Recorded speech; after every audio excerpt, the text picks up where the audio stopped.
पड़ोसियों में नोक झोंक तो भाई होती रहती है। पर सोचिए क्या हुआ अगर इस नोक झोंक की वजह एक आम का पेड़ बन जाए।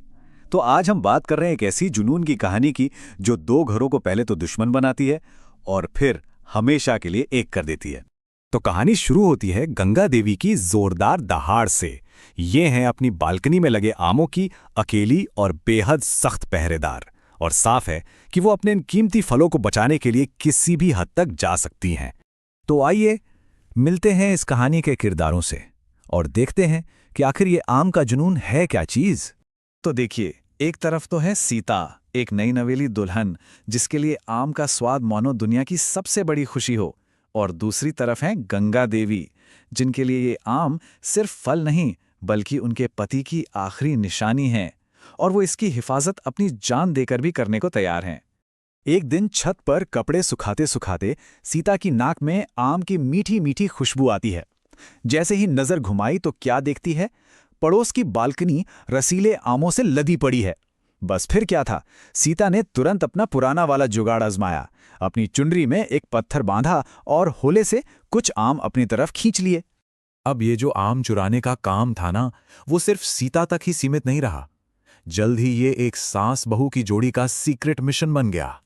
हुआ ये कि जब सीता ने उन चोरी वाले आमों से खट्टी मीठी दाल बनाई ना, तो भाई पूरा का पूरा परिवार उंगलियां चाटता रह गया। और ऊपर से जब सास कौशल्या को पता चला कि बाजार में एक आम पूरे 25 रुपए का मिल रहा है, तो बस उन्होंने भी तय कर लिया कि इस चोरी में तो वो अपनी बहू की पक्की पार्टनर बनेंगी। और देखिए तो जरा कैसे इस जोड़ी के चोरी करने के तरीके भी अपग्रेड होते गए। शुरुआत हुई थी एक सिंपल सी चुनरी से, फिर जब और आम तोड़ने थे तो एक डंडे के आगे छुरी बांधी गई, और हद तो तब हो गई जब ज्यादा आमों के लालच में एक पूरी की पूरी लकड़ी की सीढ़ी लगा दी गई। मतलब कमाल ही है। लेकिन अब बारी थी इनकी सबसे बड़ी और सबसे हिम्मत वाली चोरी की, और इसी बार ये रंगे हाथ पकड़ी गई। तो होता ये है कि भरी दोपहरी में जब मोहल्ले के सारे लोग सो रहे होते हैं, ये सास बहू की जोड़ी अपना सबसे बड़ा दांव खेलती है। ये लोग अपनी बालकनी से गंगा देवी की बालकनी तक एक सीढ़ी टिका देते हैं, और सीता दबे पांव उस पार जाकर आम तोड़ने लगती है। लेकिन इस बार किस्मत साथ नहीं देती। ठीक उसी वक्त बिल्डिंग का जो चौकीदार था बहादुर, उसकी नजर इन पर पड़ जाती है, और वो जोर जोर से चिल्लाने लगता है, चोर चोर, दादी जी आपके आम को चुरा रहा है।